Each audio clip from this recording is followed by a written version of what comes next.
याद है तो? उनको फालिस मारा था तो उसके लिए क्या कहेंगे? आप तो जीवित थे, क्या कहेंगे कि उनको किसका आत्मा फालिस मारा था? इसका कोई जवाब नहीं है कि नहीं।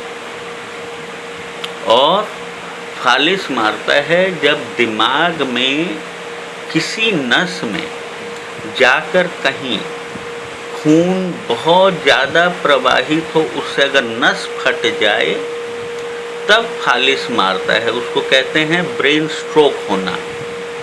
तो ब्रेन स्ट्रोक में क्या होता है कि वो नस जो फट जाता है, उसके फटने से पूरा खून दिमाग में फैलने लगता है, और दिमाग में जब खून फैलता है तो वो थक्का थक्का जम जाता है।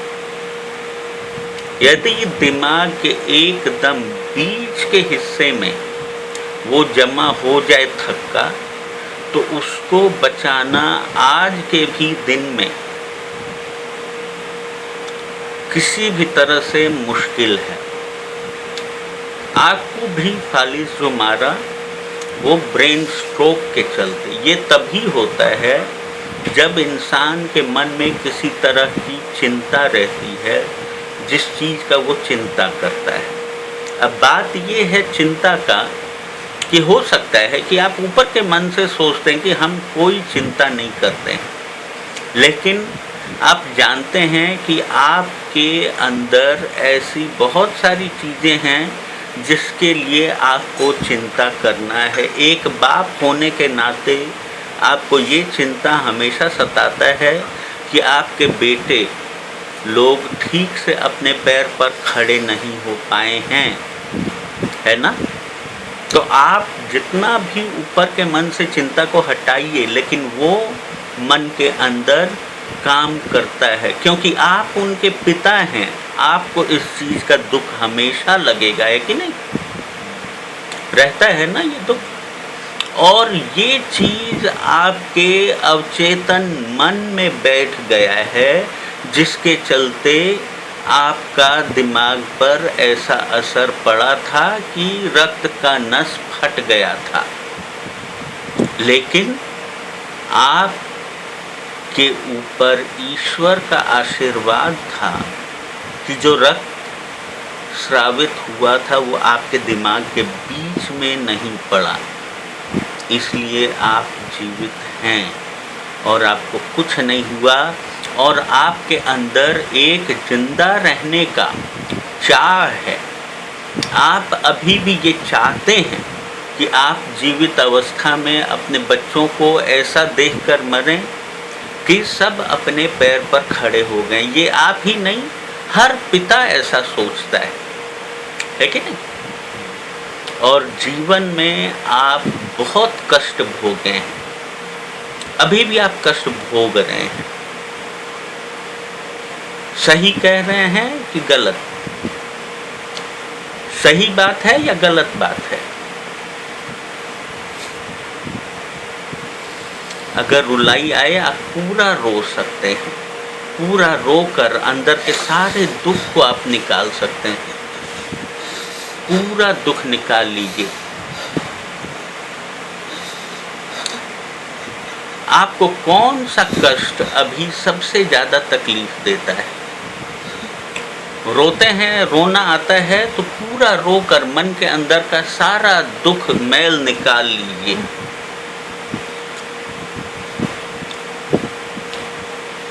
अपने दाहिने हाथ को उठाकर इस हाथ को पकड़ने का कोशिश कीजिए। दाहिने हाथ को उठाइए और इस हाथ को पकड़ लीजिए पूरा, और दबाकर जितना मन के अंदर दुख है, उद्गार दुख का पूरा निकाल लीजिए। जितना दबा सकते हैं दबाइए ताकि पूरा दुख निकल आए।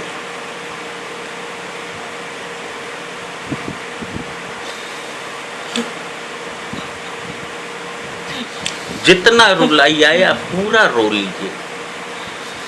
यही आप मन के दुख को जो बांध के रखे थे,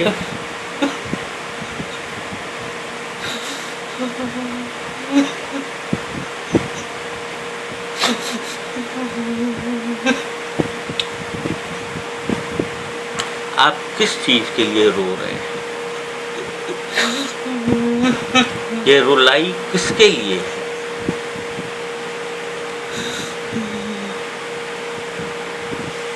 मेरे हाथ को आप जितना दबाएंगे आपके मन का दुख उतना ही निकलते चला जाएगा।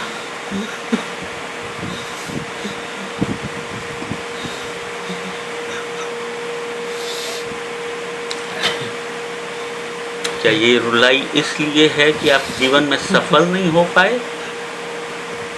क्या इसी के लिए आप रो रहे हैं? जवाब दीजिए हाँ या ना सिर हिलाकर। आप जीवन में सफल नहीं हो पाए इसलिए रो रहे हैं। लेकिन आपको एक बात ये मालूम है कि आपकी 3 बेटियां हैं ना? हाँ, और तीनों बेटी अपने ससुराल में सुखी और समृद्धि के साथ रह रही हैं।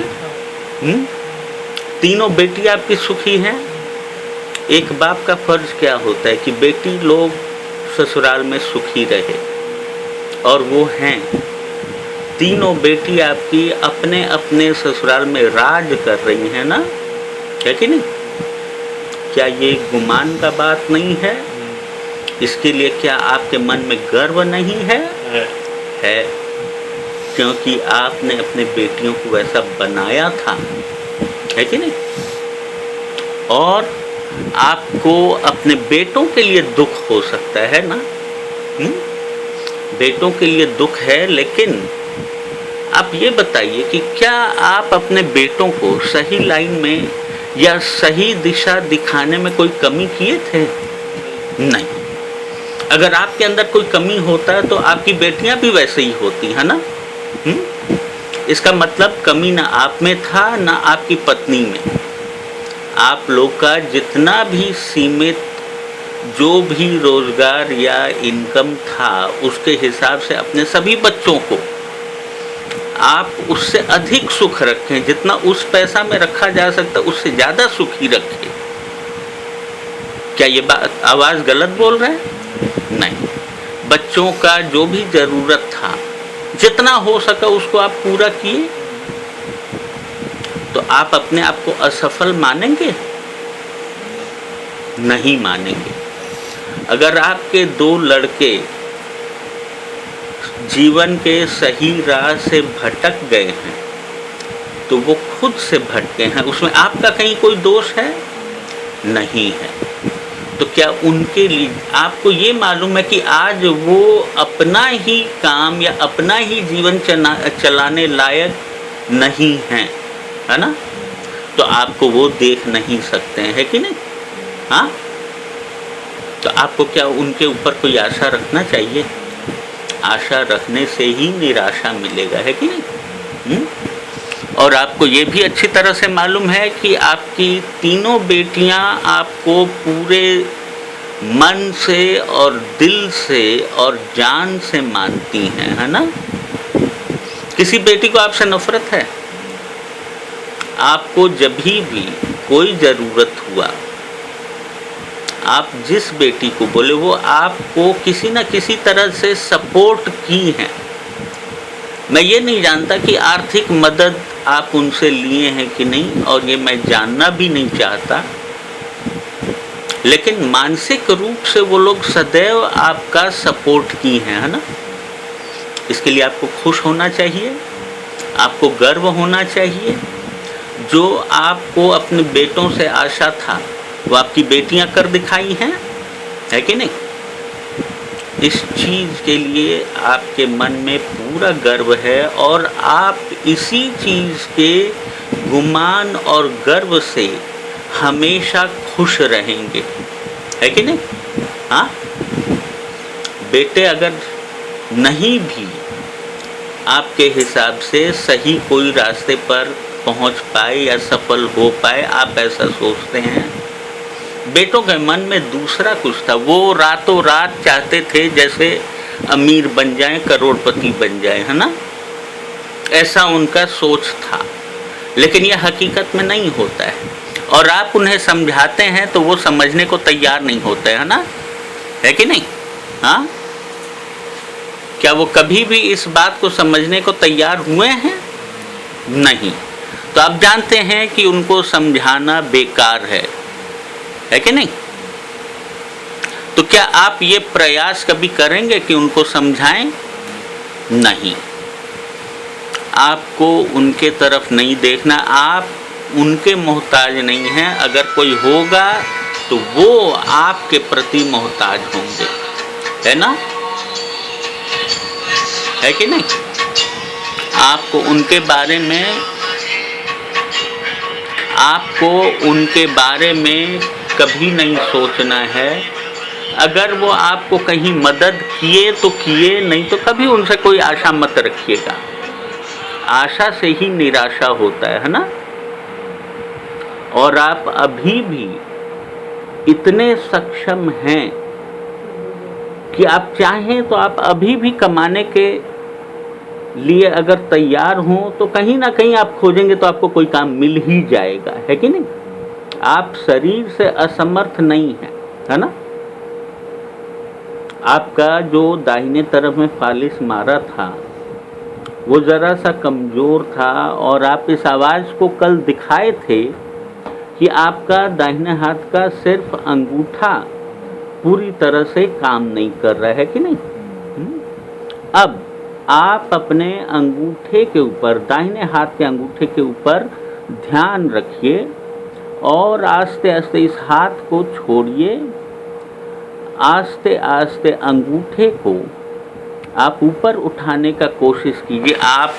मैं आपके दिमाग को ये सलाह दे रहा हूँ कि वो अपना पूरा जोर, मैं आपके दिमाग को सलाह दे सकता हूँ लेकिन आप अपने दिमाग को निर्देश दे सकते हैं। मैं जो सलाह दे रहा हूँ आप अपने दिमाग को वही निर्देश दीजिए कि आपके दाहिने हाथ के जितने भी नस हैं उसको कार्यरत कर दे और वहाँ पर आपके रक्त का संचार आस्ते आस्ते कर ऐसा हो जाए कि वो और उंगलियों की तरह काम करने लगे। आप अपने दिमाग का पूरा जोर वहीं लगाइए और दाहिने हाथ के अंगूठे को उठाने का प्रयास कीजिए। हाँ हाँ हाँ, और उसे मोड़ने का प्रयास कीजिए। हाँ हाँ हाँ, और उठाइए। अब ये हाथ को ऐसे ही रख के उठाइए, हाथ नहीं मोड़िएगा, हाथ नहीं मोड़िएगा। सारे उंगलियों को खोलिए, जितने भी उंगली हैं सबको खोलिए। हाँ,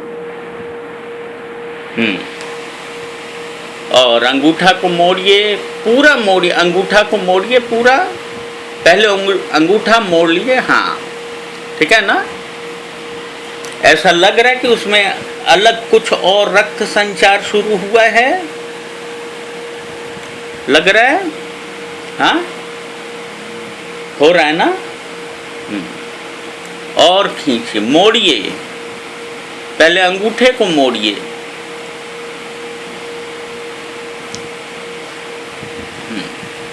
अब आपको हाथ टेढ़ा करके अंगूठा को मोड़ने का जरूरत पड़ रहा है?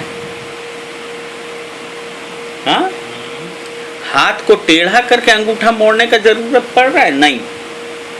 नहीं ना? आराम से पूरा अंगूठा खुल रहा है, बंद हो रहा है। आप ये जिस तरह से अभी कर रहे हैं, यही आपको सारा दिन में जब जब खाली बैठे रहें यही करने का प्रयास कीजिएगा। और अब बाकी उंगलियों को छोड़कर सिर्फ अंगूठा को कीजिए।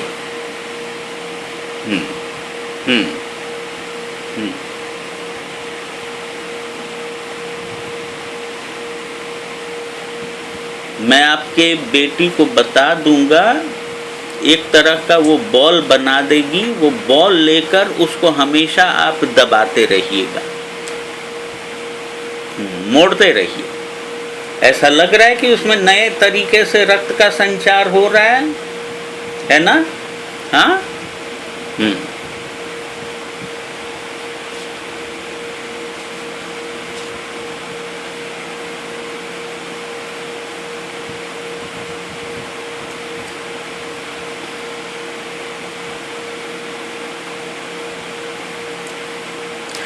दाहिने हाथ और बाएं हाथ दोनों के अंगूठे को एक साथ आप मोड़िएगा। हाँ, दाहिने और बाएं हाथ का अंगूठा एक साथ मोड़िए। 1 2 नहीं, हाथ का अंगूठा, हाथ का दोनों अंगूठा को एक साथ मोड़िएगा।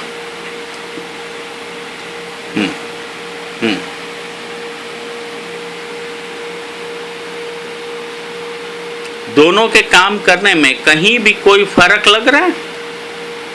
हाँ, दोनों के काम करने में कोई फर्क लग रहा है? हाँ, क्या लग रहा है? दाहिने हाथ में कमजोर है और बाएं हाथ वाला मजबूत है। ये कमजोर है क्योंकि ये बहुत दिन से काम नहीं किया है। लेकिन आप देख रहे हैं कि दाहिना और बायां दोनों हाथ का अंगूठा एक ही तरह से मुड़ रहा है कि नहीं? अब आपको ये दाहिने हाथ से करके बार बार करते रहना है, तब इस अंगूठे में पूरा जोर आ जाएगा और आप फिर से पूरी तरह से स्वस्थ हो जाएंगे। ठीक है ना? और आपको जहाँ तक अपने पत्नी का बात लग रहा है, तो आपसे हम यही अनुरोध करेंगे और आपकी हम बेटी लोग को भी बोल देंगे कि जो सहयोग हो सके, क्योंकि आप अभी सक्षम नहीं हैं, आप अपनी पत्नी के नाम से जैसे पिंड दान करके कुछ और अनाज दान किया जाता है, कपड़ा, वो सब आप कर दीजिएगा किसी ब्राह्मण को।